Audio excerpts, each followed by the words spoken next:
Hello and welcome to the Arsenal BiteSize Podcast. We're here to look at the disappointing Southampton result on Friday, as well as preview the City game tomorrow. What is arguably maybe one of our biggest games in the last couple of decades at the club. So, really excited and nervous at the same time for this fixture. Perhaps more so because of the three draws in the last few weeks and successive drop points with only 3 out of 9 on offer. How are you feeling today, Clayton? Are you have you recovered from Friday? I was pretty distraught with you there in that stadium. Yeah, Friday I was gutted, deflated, down, depressed, everything. But I watched Fever Pitch last night and my mood has changed. So I've got an annoying thing in me that is still not giving up, feel weirdly confident's the wrong word. It would not surprise me if we go there tomorrow and do something special. Is this all based on illogical, irrational feelings? Possibly. I have no idea. There's no logic in me right now. And is it blind faith? Possibly. But I don't know. There's something in me that's just not given up. And there's something in me that actually thinks we could go there and do something. And I don't think it's over yet, despite me on Friday proclaiming it's over. Maybe I'm naive. No, I think I tend to agree.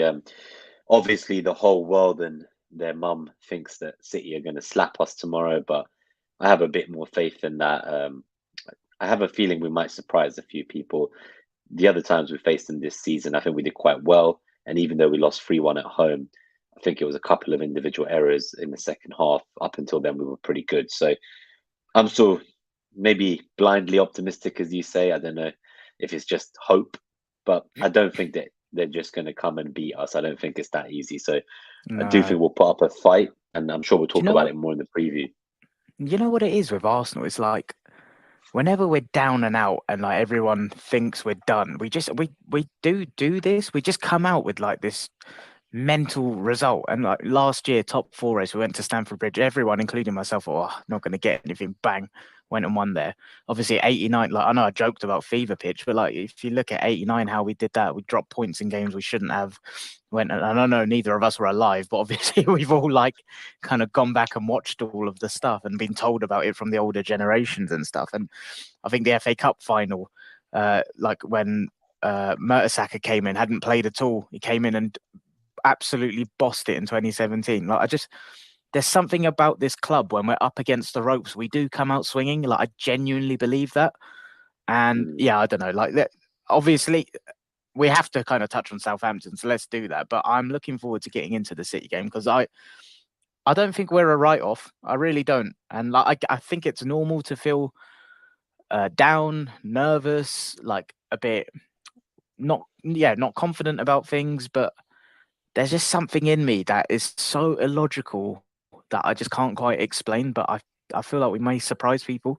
Famous last words, but yeah, let's I get hope Southampton so. over with and let's Oh, we'll move talk on. about Southampton first because that's definitely one we need to discuss. So we've put up for the podcast listeners the data from Mark Our Stats on Twitter, and so we start with the cumulative expected goals. So we have Arsenal at 2.78 to 1.3 for Southampton, expected threat of 3.06 for Arsenal to 0.83 for Southampton, possession 74% for Arsenal to 26% for Southampton.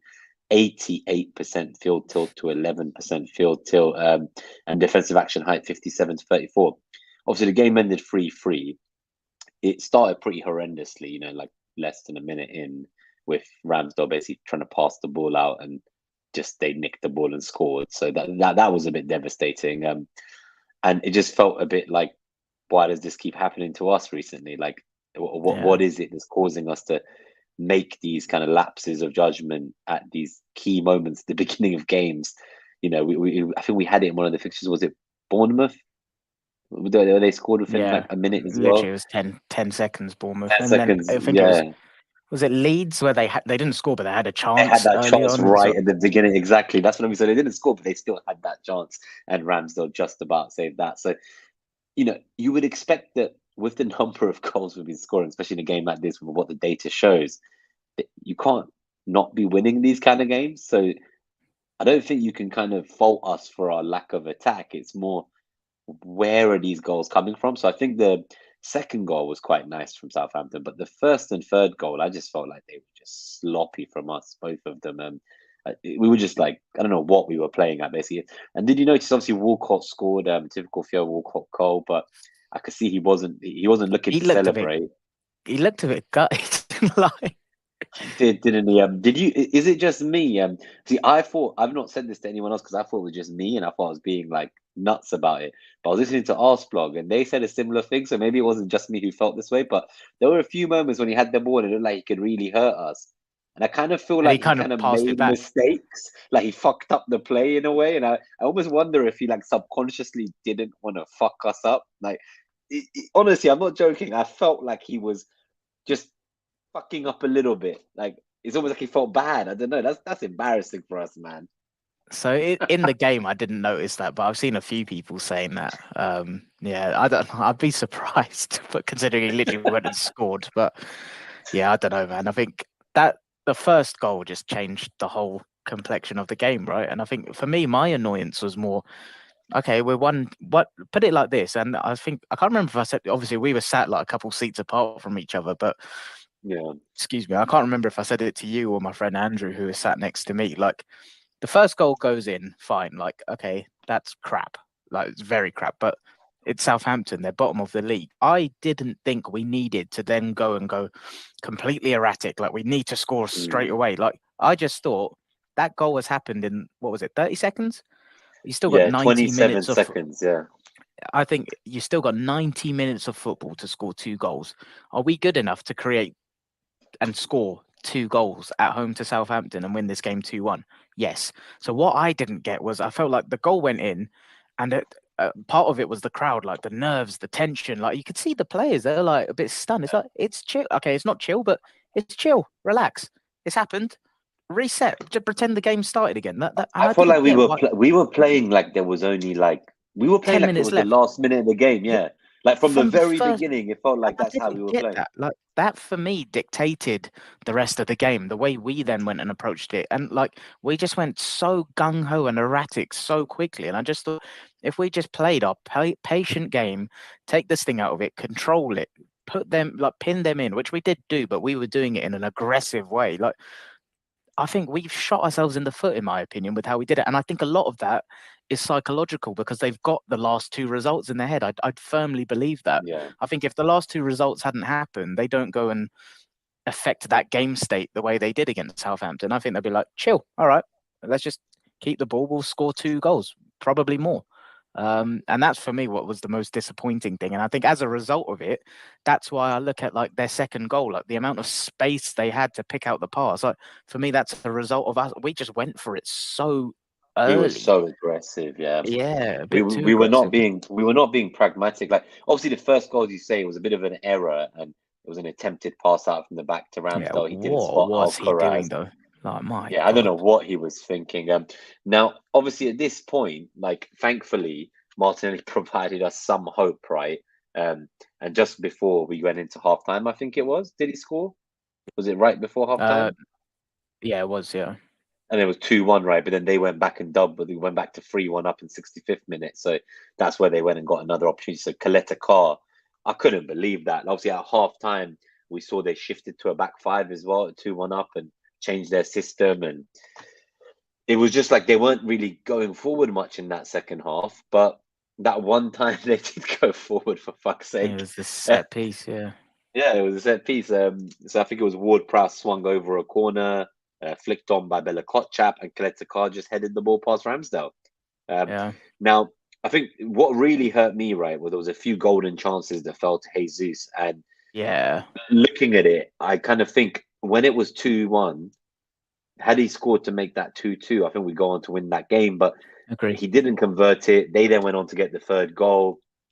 We It's then fine margins, isn't it? looked panicking. Like for the last 15 minutes, I was like, why weren't we playing like this at the beginning? Like Yeah, we seemed way more composed at the end than we were for the yeah. first like 60, 70 minutes. We looked quite scared. And I think I was convinced we were going to lose when it was getting towards 90 minutes. So when Odegaard come in and put on the captain performance, took the game by the scruff of the neck, got us that second goal just to bring us back in. Suddenly it felt like we had hope. And only a couple minutes later, I think it was when Saka got his goal as well. So Yeah. suddenly it felt like we could come back from 3-1 down in the 88th minute. So we almost could have taken a 4-3 here. but we don't deserve it on the day because you can't concede 3 goals at home like that and expect to win a game. You just can't, right? So, yeah, and that's the thing. Like when I remember it was 3-3 and the board came up saying 8 minutes added time, and I was convinced we'd go and get the fourth at that point. And then obviously Trossard hit the bar. Yeah, we had a couple chances, and like Nelson's one trickled past the post, and then there was like a bit of stoppage, which just completely halted any momentum, and that's when I thought it's gone. But I just think it's one of those things where you play that game 100 times and you roll the dice, and we win that probably 95 out of 100.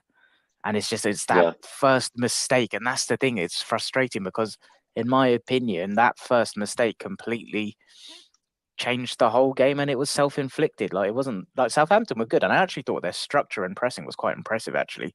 But they're very good at pressing team, aren't they? They won't change the way they play. And I think Sellers said before the match that he was going to continue to play like that. And he wasn't necessarily looking to just park the bus. But I just feel like overall this game, it made a lot of people feel like it's over, as you say. So I think for a lot of people, they kind of conclude it's over. I was one of them. Like, I'll be honest. And I mean, you saw me in the stadium. I was heartbroken. Like, I genuinely. You were like rooted to the spot. Like, you weren't ready to go home. You were just like there, right? Like, I felt, don't know what to do with yourself. Like, no, like, but in that, like, I'm gonna be on. Like, my mood's changed a lot. But like in that moment, I thought it was done. Like, yeah, that's it. And I think it's because of everything I've been saying about, I think we'll drop points somewhere else as well. We've lost that buffer room, but my mood has changed today. And we'll talk about that when we speak about City. But that Southampton game, that's 2 points at home to the bottom of the league, whatever way you look at it. That's 2 it's points. The first time in Premier League history that the team that started the day bottom of the table scored 3 goals against the team at the top of the table. It's never happened before. It's just like I think for me, we were talking about our home form from a clean sheet point of view. We've only kept 3, I think, in was it 15 or 16 home games? 3 clean sheets. Not good. It's not good. I think we're like the second or third worst team for goals conceded at home or something. That's what I was going to say. So I had a look at that earlier today, actually, and at the moment that is alarming. Only Fulham, Bournemouth, Leeds, and Southampton have conceded more goals at home than us. Fulham, and you Bournemouth, Leeds, and Southampton. And I'd love to see the stat on how many of them are individual mistakes, because it's not like we're. I mean, don't get me wrong. Since Saliba's gone, we are looking a bit open. But I was going to say we don't typically get cut through that easily. I feel like post World Cup we're looking a little bit more susceptible in transitions and stuff. But there's so many of them feel like individual errors, and that's what's the most frustrating. So that's 21 goals. So that's 21 goals conceded at home. Only those 4 teams have conceded more. And then away from home, we're a joke. First with fucking City. 13 goals conceded away from home, joint top with City. So God knows what is going on with us here. It's just really disappointing. But I still believe, I think Arsenal's the only fan base in the world that can make being top by 5 points feel like we've lost the league already. I understand City have games in hand. Like, I get that. But I think people are like, I understand City have hit a great moment and momentum and run of form at the right time. But they have 10 games in May. Like, and 2 of them are Real Madrid. Exactly. At some point, and one of them is a cup final the week after the season ends. There's like midweek cup game. So it's midweek Premier League games. They got away Brentford, away Brighton as the last 2 games on a midweek and the Sunday the 28th. They played Chelsea before that, Madrid either side. Like, there are opportunities here for them to drop points. If they go and win every single game, they're fair enough. That means they've won like 14 games in a row since that winning run started. So what can you do there? They deserve that. If you can't, if you're going to win 14 games in a row, fair enough. They themselves have only ever done that once, I think, in these 5 years, like a run like that. I guess the only thing I'd say on the flip side of that is I do think it's fine for Arsenal fans to feel like it's done. Like, okay, we're 5 points clear and they've got 2 games in hand, but you look at our fixtures too, and our fixtures are I think it would be different if it's like we had only like the bottom 8 teams to play or something. Like, I think that's what and I think I was in that mindset on Friday myself. So if any Arsenal fan says to me it's over, I will sympathise with them. Like, and I'm not going to try to change their mind. Like, everyone's entitled to their own opinion. I think there's a difference between admitting it's over and stopping supporting the team. If you're stopping supporting the team, fuck off.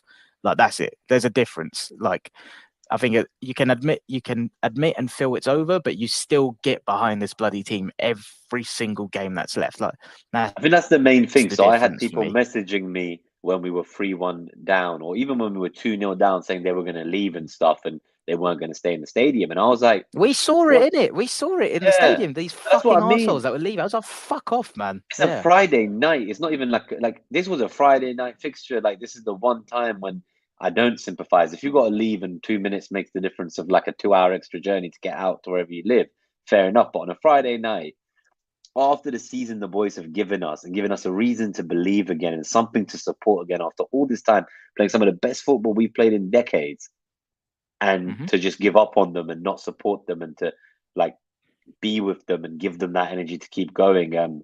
I just thought that was brutal. That people were willing to give up on them so quickly and concede defeat in the league that easily. I think what upsets me most is that we lost Saliba and Tomiyasu both in the same game, and I know that depth that we lost for a cup we're no longer in. It's devastating, man. I think that's what hurts me the most. Just knowing that in a normal scenario, Tomiyasu, he's like a Swiss Army knife. He could have filled in at right back. White could have gone in at right centre back. Things could have just carried on as they were, probably like to a certain level, and that really hurts. And then obviously not having Xhaka last week, the stuff around Smith Rowe not getting any minutes, even when we need goals. Like oh man, there's few things that are upsetting me about the squad. Yeah, same. And it's funny how like we all, myself included, talk about this like the Xhaka upgrade, and like it's still an area I think can be upgraded, but it's also funny how like every time he's out, we really notice it and miss him big time, like really badly. But this is my point. Always comes back to the squad, right? And like I will die on the hill on I was right to be pissed off about the midfield reinforcements in January. I will die on that hill. Like I could see it back then, and like it's so evident now. We wanted it last summer. We was wanted it this January. Like exactly. Oh God, we And want I two think of there them were this too many summer. people trying to. There were too many people trying to like make peace with it because it's like, oh, you have to be grateful where we are. It's like, yeah, I am grateful where we are, but we can if we got the midfielder in, we could have cemented stuff. And I don't know. Like, I think there's a lot of work to do in the squad to go, and because we're set for the future, right? Like, don't get me wrong. Whether we win the league or not, we've built a team that's capable of putting 85 points on the board minimum consistently, in my opinion, and more. And I think we will do well in Europe. We'll surprise a few, but that is so dependent on beefing out the squad so that we've got first team players everywhere. Like even on the bench. Right now, we really don't. And like you're seeing Vieira come in struggle. Like you're seeing the drop off in someone like Rob Holding, who I hold my hands up. I was far too comfortable having him around because he's a great guy and I think he's fine against the likes of Leeds and Palace. But I need to stop thinking that way. Like we need to be ruthless and kind of get to that next stage now and lift that level overall in the squad. You can't have nice guys around like that. That's where we have to get to. I think what's really disappointed me is not just that, but it's so if you look at this season, especially the kind of the drop off in the last few games, it's shocking that the players that I've thought would carry us in these games, the more experienced internationals, the pros, the leaders, they're arguably the ones who haven't. And actually, it's the kids in Saka and Martinelli. They're the ones doing the business. As Saliba was until he was injured too. So, when you look at Saka and Martinelli, the reason I bring them up is because I want to shine a glimmer of hope into the future, which is that Martinelli was unreal, weren't he? That's what I mean. He was unplayable. He was my player of the game. He's been great for a while. He got his 15th Premier League goal. But basically, the reason I bring them up is that Saka and Martinelli now, so Saka with 24 goal involvements in the league and Martinelli with 20 goal involvements in the league, are only the second pair of teammates who are aged 21 and under to both record 20 goal involvements in a season, after Cristiano Ronaldo and Wayne Rooney in 2006, 2007. Not bad company, is it? Yeah, imagine. So what? That's like nearly 20 years ago when CR7 and Wayne Rooney were both under 21 and they both got 20 goal contributions.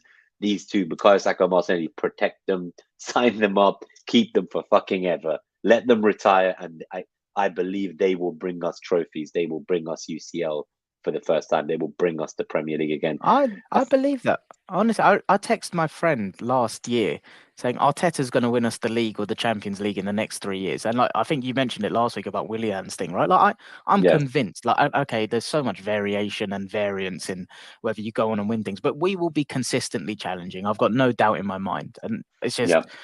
obviously it'll be bloody nice if we do it this year. It would be nice, wouldn't it? Cool. I'm gonna just quickly say hi to some of the guys in the chat and respond to some Yeah, of the comments. my We'll go to the thing's a bit. passing network in the To, meantime. to be fair, I don't know about you. I feel like we don't need to dissect the Let's go for the Southampton game City too game. much. Yeah, Yeah, I think that game killed us. Yeah. Let's just. I think let's just. We've already said Vieira was lackluster. I wouldn't have been surprised if he'd been subbed at half time. He survived an extra 10 minutes or so. I Nothing was great. surprised he came on in the second half. He was, yeah. Let's not go there. Jesus, obviously, that was not a day to write home about after being in great goal scoring form the last few games, but really expected just one of them to go in from him this time. And overall, the team was just not great, Yeah, really. yeah. It was very meh. We will talk more It's about probably the worth City. using. Yeah, I guess it's probably worth using that previous graphic to see what we Oh, think the for what we lineup will think, be, right? yeah. So you would hope Xhaka would still Um, be fit. But before we do that, let's just quickly shout out these guys. So Mike Halpin, yeah, afternoon. Thank you for tuning in. nice one, He mate. loves your shirt, the Wiltord at Old Trafford shirt. We've got Terence Shalom. Good to see you, buddy. He says that it would have been better to lose to Liverpool and beat West Ham and Southampton. Yeah. 2 games in a row we've been leading. I shouted, hold on, Arsenal. We can still get a draw. 14 games in a row, 4-0. I think that's in reference to if City go on to win all of them. We have Holding as the last of Wenger signings. Yep, Holdini. If he costs 50 million, do you remember that quote? If he costs 50 million, you'd Yeah. be praising him.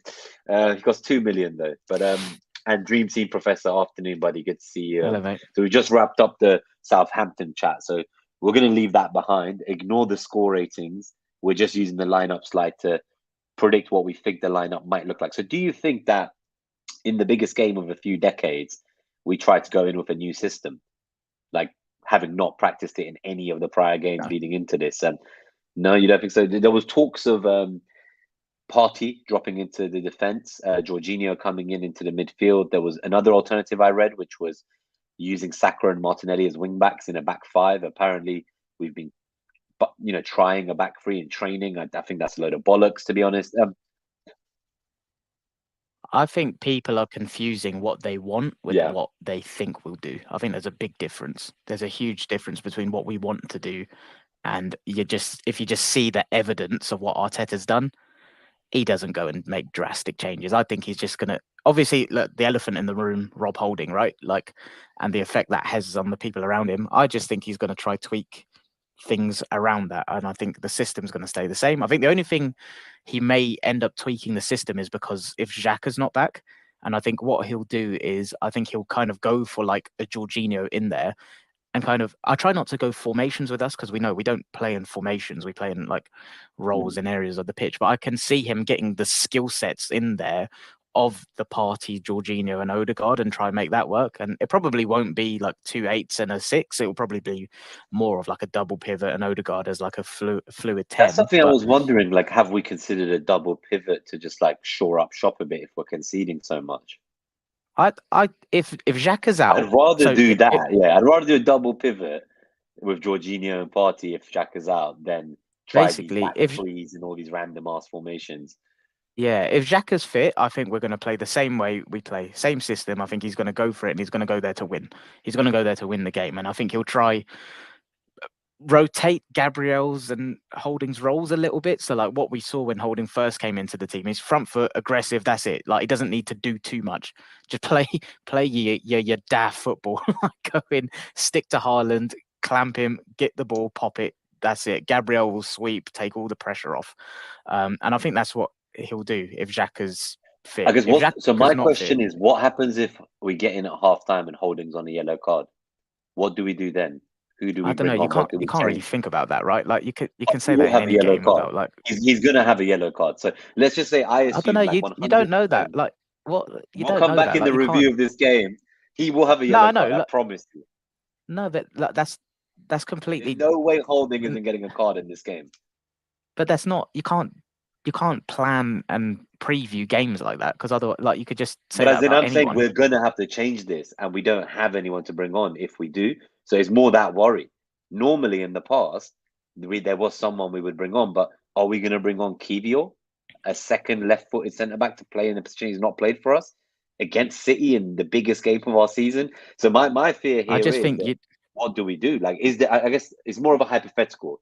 I'm not saying it will happen, but but that's if what, it like, I did, don't know why you yeah, would do hypotheticals personally. Like, you just kind of, you go in, because it's you just play the showing game where that you. we're at, right? So as in, I'm saying showing where we're Of at with course, both yeah. Tomiyasu and Saliba out, we're suddenly like down to the bare bones again. Like, we're in a scenario Yeah. where, in an ideal world, if we were in this game, and even if it was Saliba and Gabriel playing, if one of them had a yellow, you could see a world in which Tomiyasu might come on to shut up shop and the guy with the yellow goes off. But we just don't have that luxury right now, and that's what scares me, I think. I guess that's what I'm trying No, to of course, get to. yeah. That But scares like, me, yeah. of course, but that's the reality of where we're at, right? And you have to deal with that. If Holding's on a yellow at halftime, we deal with that. But like, you can't go into a game trying to forwardly predict that that's going to happen, sort of thing. In my personal But opinion, I guess my theory is, like, would they not train? So, as in, surely we wouldn't stay in that same back four and just put Kivior in. So something would have oh, to so change. yeah, So of is it course like, they'll what have. would it be we would do? But that's what I mean. So, like, I don't know what it would be, but would it be maybe like this whole idea of Partey goes to right back, White moves to the centre back? Well, Like, is that the most likely thing, or like, they'll have plans for, like, they'll have plans A, B, C, like, for every yeah, game though. Like, we saw it against Palace where, like, Partey went to right back for a bit. Like, that, it's not just for this. Like, they will be planning for yeah, like, they do this in, this is their normal preparation for each game. They'll have different game yeah, states that they prepare for, and they'll have systems that they roll out tweaks. Like, it's not specifically because Rob yeah, we'll be Holding may be a prepared. liability right now. Yeah. Yeah, no, we'll be prepared because I mean, like, in a normal scenario, you'd have a setting for, like, if one of your centre backs gets injured. Obviously, you don't expect them to, but if they did, you would have to change something. Normally, you just bring on another centre back.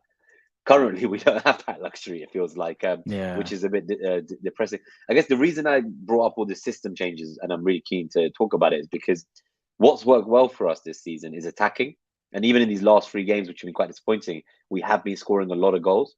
And you said it, like, if you play these games out 100 times, you shouldn't be losing those games. So it's our defense that's let us down. So this concept that I've read online of let's play a back three with Martinelli and Saka as wing backs, I feel like you nullify the best part of what's been good about Arsenal this season to try and defend against City rather than just Yeah. go in and play our game. So I agree Yeah. with you. I think if Xhaka's fit, and hopefully he is, we will just play our game, our system, we go with it. And the only difference is that Holden plays instead of Saliba, and we just see what happens. So the next question It, is, does Trossard start? Because a lot of well, okay. people are pushing That's for what I that. was.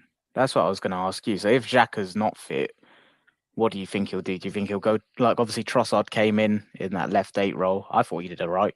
I thought he I did think he better did than okay. Vieira.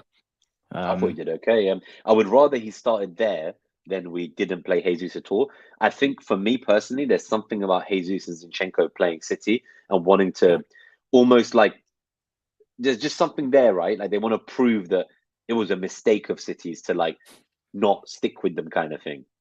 Like there's almost like that Yeah. level of you want to prove your old club. It's like an ex, right? You want to make her feel jealous, like you're with a new shiny toy. So I'm hoping Jesus and Zinchenko, they do both start because they're the players and teams that they're the ones who can take us the whole way, I think. But they need to keep their head because we saw Zinchenko got a bit frustrated last time. Remember, all his old City friends were like teasing him at the end of the match and shit. Yeah.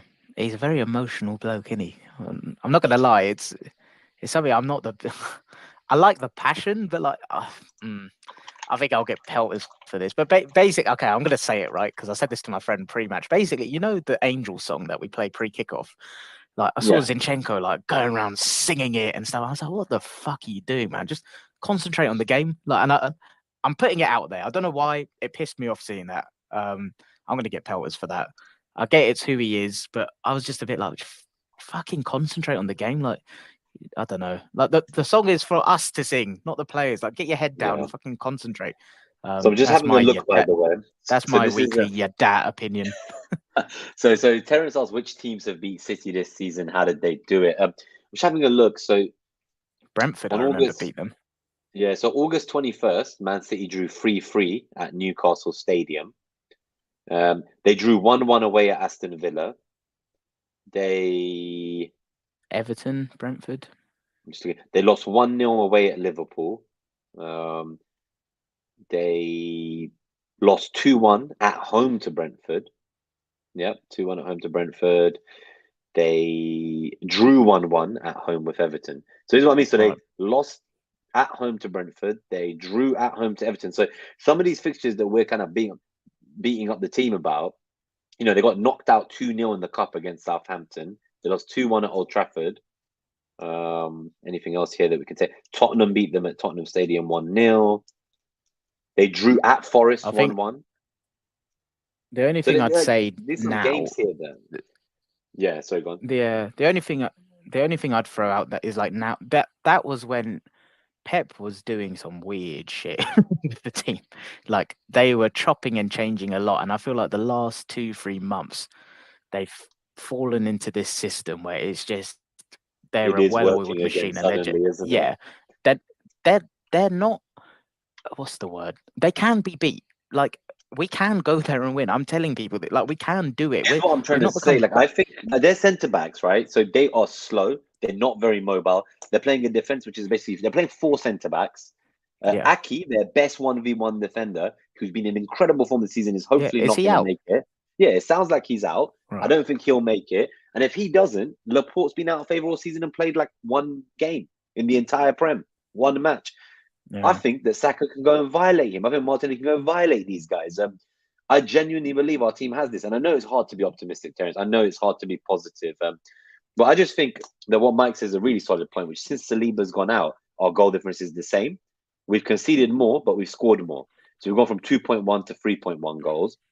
So I guess where I'm looking at this is that we have, let's say with Saliba out the team and with some of these issues we've had recently, with Partey missing some games, Zinchenko missing some games, we've maybe gone from a team that was set on pace for like 93, 94 point season to maybe an 85 point season.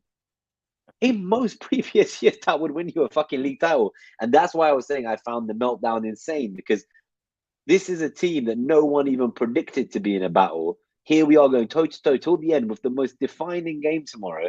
And whatever happens tomorrow, whatever happens at the end of the season, I will not lose the positivity of what we're building to go for next year and the year after. And I'm just excited by buying those players in the summer, getting the 2 CMs, getting a fullback, getting a winger, like adding that depth and quality and ceiling raisers, as you called them before, and going into different places like the UCL after all these years and seeing what we're made of against the best in Europe. So I'm honestly really excited. I just think that we are going against a team that if they do win this league title, that's what I was going to say. They will probably end up getting a treble if they win this league title, and they will then also go down as maybe the best Premier League team of all time.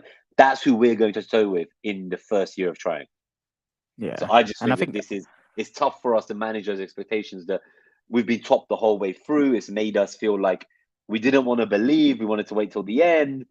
And then as it finally started to get closer, we started to maybe believe a bit. And I think that's what's hurting people, that they spent so long trying not to believe.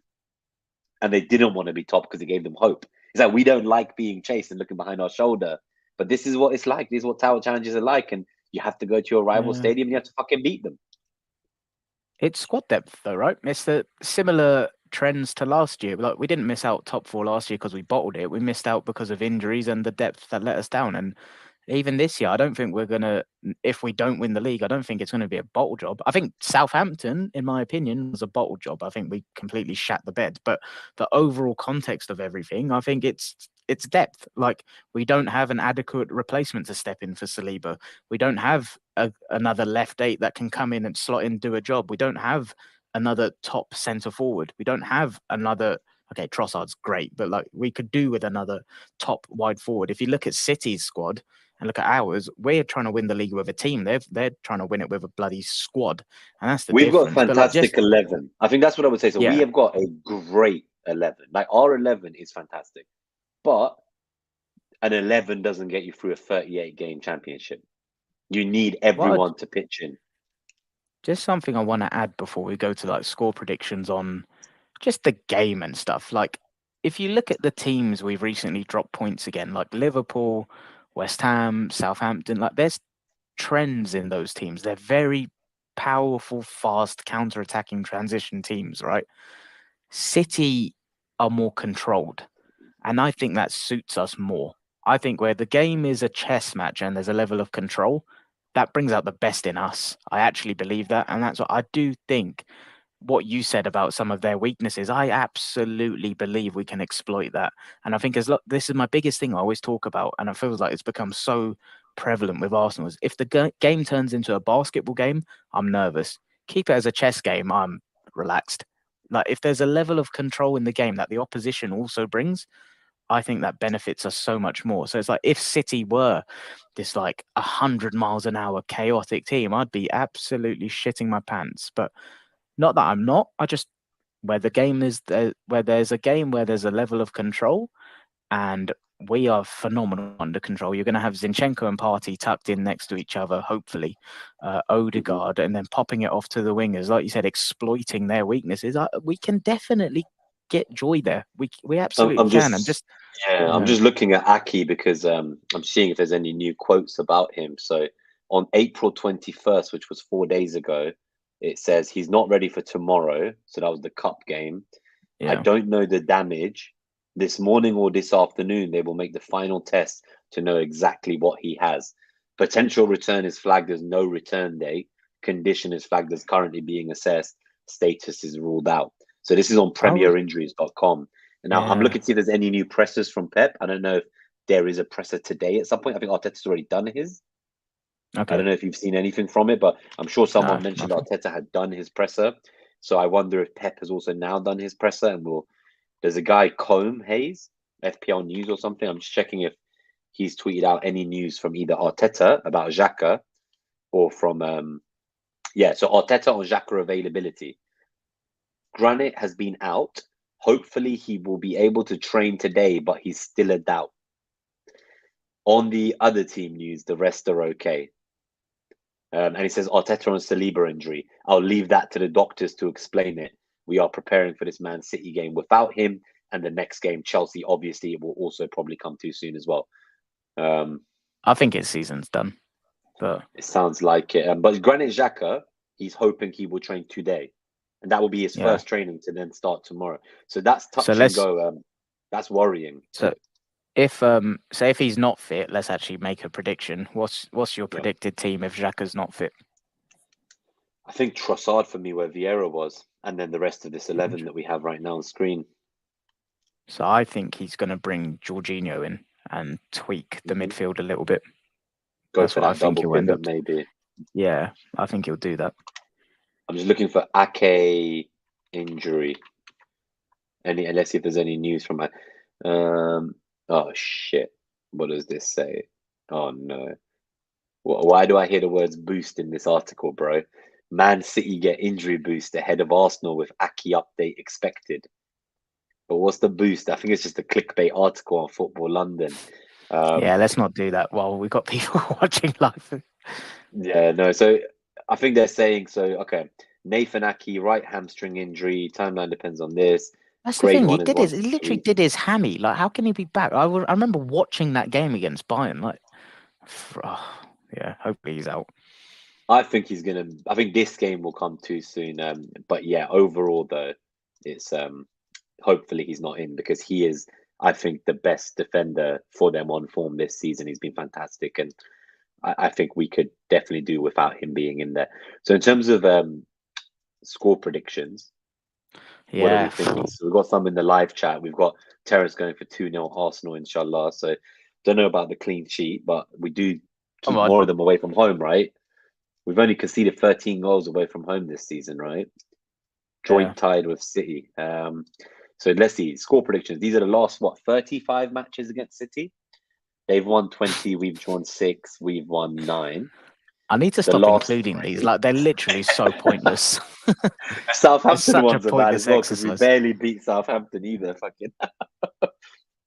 Yeah, I don't know why I've started including these because I'm of the mindset like anything outside of this season is irrelevant personally. But yeah, I've got two predictions. One is my head, one is my heart. Yeah. So I don't know which one. Well. Let's do both. Let's do both. Okay. What's your head saying?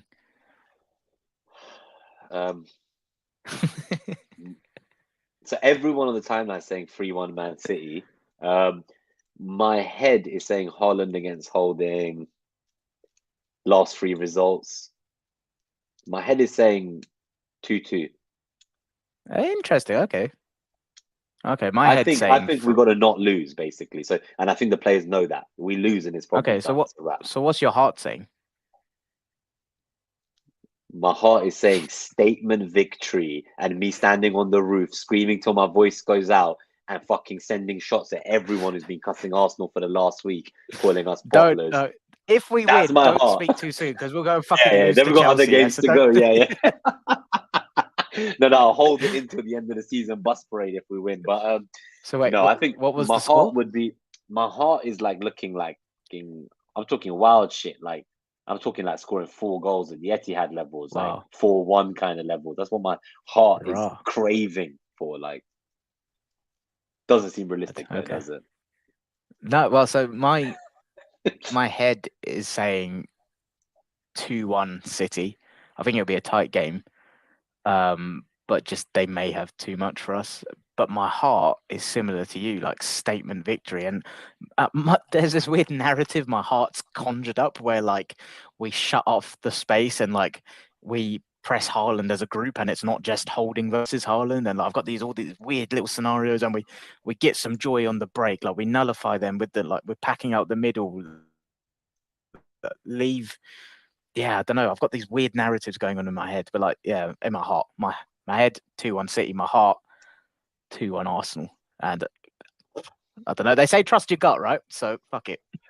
I'm just going to be blindly optimistic until tomorrow shoots a dagger through my heart and my title hope challenge. But for now, I guess one thing I would say that we can take maybe some optimism from is when we last played with Holding against them, and I think it was in the cup game where we got knocked out. I'm pretty sure that like they were pressing Holding quite high up the pitch and at the halfway line, and like when he had to get involved in build-up play, they just kept losing the ball and he kept making shit passes. So my theory is that we need to go and capitalize on the weakness we saw there because the guy is a robot. He's not human. He's a machine. He's an incredible goal scorer. But there's only one element of his game you could even slightly constructively criticize is he's not as involved in the build-up play as maybe he could be, but maybe he doesn't need to because he bags every fucking shot he gets. He needs 4 touches, 4 goals. But if you make all his touches happen in the halfway line and we press aggressively the whole game, there's something in it for us, I think. And that's what I think we're going to do. That's what we did, right? We went man to man and like we shocked them. And yeah, Arteta's not a fucking idiot, right? Like he'll come up with something. It's not going to be this walk in the park that every neutral thinks it's going to be. We're going to give him a game and we're going to more than hold our own. I'm confident. I think we're going to be more up for it than we were the last 2 fixtures against Southampton and West Ham. I think the players have their entire pride on the line here. You remember, so going to Liverpool, we all thought if we just played the game, not the occasion, but like, and we had that half-hour spell. It was like, wow. West Ham, there were periods like, wow. There's been other big games. Tottenham away. It's like each time this team reminds you. I've got a feeling there'll be periods in this game tomorrow where they remind us why we're top of the table, why we've been top of the table the whole season, pretty much. And okay, like we're up against it without someone like Saliba, but Brentford went there and got something, and I know it was a different City team back then, but like Everton went there and got something. You know, we are top of the table for a reason. One player, albeit like a top class player, being out should not be enough to make us shit the bed so much. Like, let's go there. Just get behind this team, and I'm like they will remind us in large periods tomorrow why we are where we are. I'm very confident in that. The outcome, who knows? But there will be periods where we like, holy shit, we're good. Very confident in that. I think Martinelli is going to have a lot of fun. I keep saying for the last few games that these are his kind of games, but I just think he's matured so well this season. And he's now 2 goals away from becoming the highest all-time Brazilian goal scorer in Premier League history in a single season. So 2 games. So get that match ball, son. Exactly. 2 goals, 4 games. Might as well get all 2 of the goals tomorrow, right? Now, why not? Just bag them both. Get the record over and done with and then go and win us the fucking title. Come on, Martinelli, bro. All right, so a couple of questions in the chat and then we'll get out of here. So Dream Team Professor asks, do you think there is a chance that Pep overthinks it against us? Or do you expect their usual lineup minus Aki? I think there's absolutely a chance he could overthink something, yeah. I don't know what, but yeah. So his suggestion is maybe he potentially brings in Walker to try and deal with Martinelli's pace. that could be like part of the Yeah. overthinking. That'll be interesting to see what he does, because obviously John Stones has been unreal recently in like both that right back and centre back role where he goes into midfield and stuff. That so I could see Walker coming back in to deal with Martinelli though. I think he was overthinking earlier in the season when the team wasn't quite settled, but the form they're in at the moment, I can't imagine much overthinking happening. What do you think their mindset is going into this? So we're saying like we kind of need to win, probably would take a draw. Well, they're acting like underdogs, right? So they're acting like underdogs. They're coming out with quotes about how we're like, we get to focus on one game a week and we've had time to prepare, and they're playing in all these competitions, and how there's some poor little team that's really struggling to get by, and they've been chasing us all season and we're incredible, we're the best team in the country. They're coming out with all the mind games, right? They've been doing it for weeks, but it's ramped up now, especially. I think it depends who plays, but like, for instance, you got Foden's been kind of getting bedded back in a bit from his injury minutes wise. Mahrez has been in great form, got the hat trick obviously in the cup, but I don't know if he'll start in the league. You got Alvarez there waiting like to get into a lineup. So the question is, what happens in our right wing spot, I think? Because that right wing spot is where, normally Zinchenko is vacant. Like, there isn't a left back, right? So I guess my thinking is, does he stick with Mahrez? Does he bring Foden straight back in? Like, I think that's going to be the tactical. That's where he's going to overthink it. So I'm hoping he does some dumb shit like he's done before, where he'll be like, oh, okay, I'm just going to drop KDB and play Alvarez and I'm going to play a front two or something. Like, I just want him to do something really wild, but I don't think he's going to do that. That's what I'm hoping. Something wild. Like, drop KDB or fucking like number one guy who scored the most goals against Arsenal that he has to any other club in his career. Yeah, just bench him. Tactical decision. Overthinks it and it's like just leaves Haaland on the bench. So I'll start with Mahrez, Foden, and Alvarez from free, and Haaland super sub or something dumb like that. Who knows? But yeah, I think that's blind optimism. That's more blind optimism than my hope of us beating them. Cool. So I think we'll get us out of here. It's been a good lunchtime. Obviously, I think we're both still pretty disappointed about Friday, but we're just trying to give the full support tomorrow. Don't give up just yet. We've still got 6 games to go to the finish line. Anything can happen. And these kind of moments, 1 point could be what wins it all. And suddenly we look at that point we got back against Southampton or against West Ham, or the point we held on to against Liverpool. And suddenly those points might be looked at in a very different way with rose-tinted glasses looking back on the season. Because if we do go on to win by 1 point, we sure as shit won't be looking at those games as bad anymore, will we? So I think there's a lot of context that's still yet to unravel, and we'll only really know the outcome at the end of the year. But yeah, up the Arsenal for get tomorrow. Get behind this team. Get behind the boys. They've done everything so far this season to make us excited again and proud to support this club. And let's not give up so easily. Let's stay behind them. Let's be that 12th man, as we always say. And thank you everyone who was in the chat. Let's repeat 89. Up the fucking Come on, Arsenal. let's fucking do it. Up the Arsenal. Come on, you Gunners, and bring home the fucking trophies. All right. See you guys later.